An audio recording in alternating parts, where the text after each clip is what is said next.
Today, I'm going to show you exactly how to change bad habits faster, step by step, with real strategies athletes use to rewire their game. So let's start with, why do habits stick? Your brain loves efficiency. It doesn't want to think every time you catch the ball or play defense. It wants shortcuts, and those shortcuts are your habits. Think about it. If every time you feel defensive pressure, you panic and pick up your dribble, your brain learns that as the automatic response. Next time the same situation comes, you won't even think. You'll just do it again. That's why breaking a bad habit is tough. You're not fighting against your opponent. You're fighting against the patterns inside your own head. And the first step in changing them, you need to see them clearly.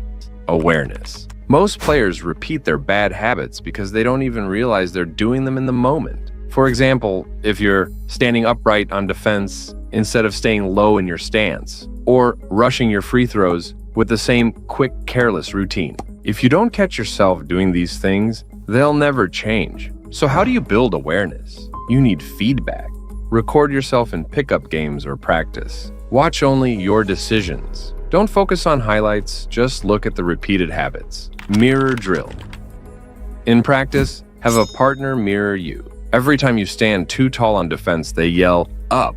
That instant feedback makes you aware. Free throw routine drill. Shoot 20 free throws, but pause before each one and say out loud, "Relax, breathe, follow through." It forces awareness of your pace. The goal here isn't to change the habit yet. It's simply to see it every time it shows up. Because once you see it, you can start to control it. If awareness is step one, step two is environment. Because let's be real, willpower alone won't save you. You can't just promise not to make the same mistake. You need to set things up so the bad habit is almost impossible to repeat. For example, if you always stand still on offense, play in a drill where standing still means you're out of the play. Or you can do the moving cone drill. Place cones across the floor. Every 5 seconds, you must move to a new cone. If you forget, the drill restarts. This stops the habit of standing still. You don't fight the habit anymore. You design the game so the bad habit is impossible. And here's where you have to swap it with another good one. You can't just delete a habit. If you take something away, your brain looks for something else to put in its place. So the trick is simple. Don't just stop the bad habit, swap it for a better one. Think about it. For example, if you keep jumping on pump fakes, replace it with a simple hand contest and staying grounded. Or if you rush your shot form, replace it with one deep breath before you shoot. You're not just saying, "Don't do this." You're saying, "Do this instead." You can't fix what you're doing at full speed. Most players try to correct their form while going game pace. That's like trying to rewrite an essay while sprinting down the hallway.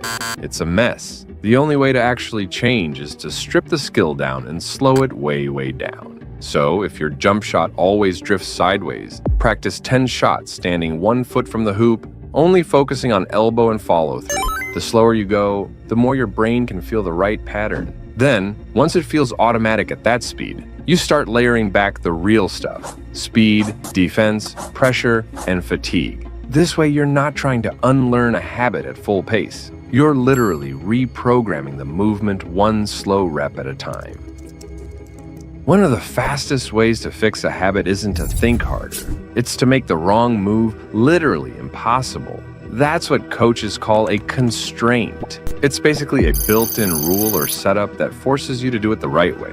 For example, if you stand too tall on defense, hold the stick across your shoulders so you're forced to stay in a low stance. Or if you always pick up your dribble too soon, practice with a rule. You must make at least 3 dribbles before passing. Instead of thinking harder, you design the drill so the correct movement is the only option. That's how pros train. The environment does half the coaching, and now you have to do the most critical thing.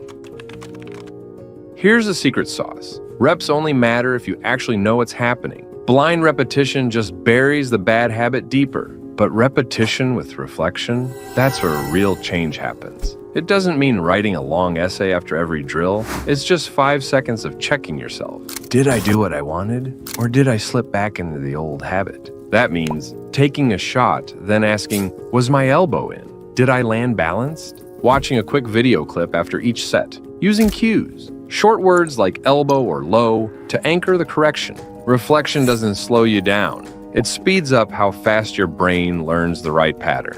Now, before you learn to implement that into your game, you have to first fix your mindset. Stop saying, "I'm just a guy who struggles with his footwork." Start saying, "I am an agile, precise, efficient athlete." When you believe you're the kind of person who performs the new habit, you stop trying to change and just become the change. It's simpler than it sounds. Keep going. Seriously, the old habit will sneak back.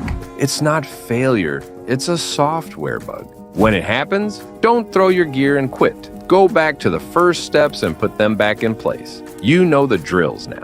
However, here's the mistake a lot of players make. They try to fix everything in one giant leap. Habits don't change in one leap. They change in tiny steps. Formation, you don't need to go from terrible form to Steph Curry overnight.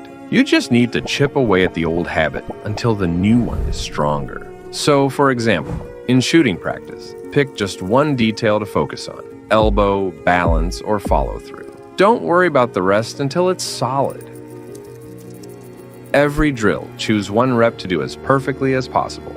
That single perfect rep rewires your brain more than 20 sloppy ones. Small wins give you confidence, and confidence is what keeps you coming back the next day. So, now you've mastered the new habit while standing still in an empty gym.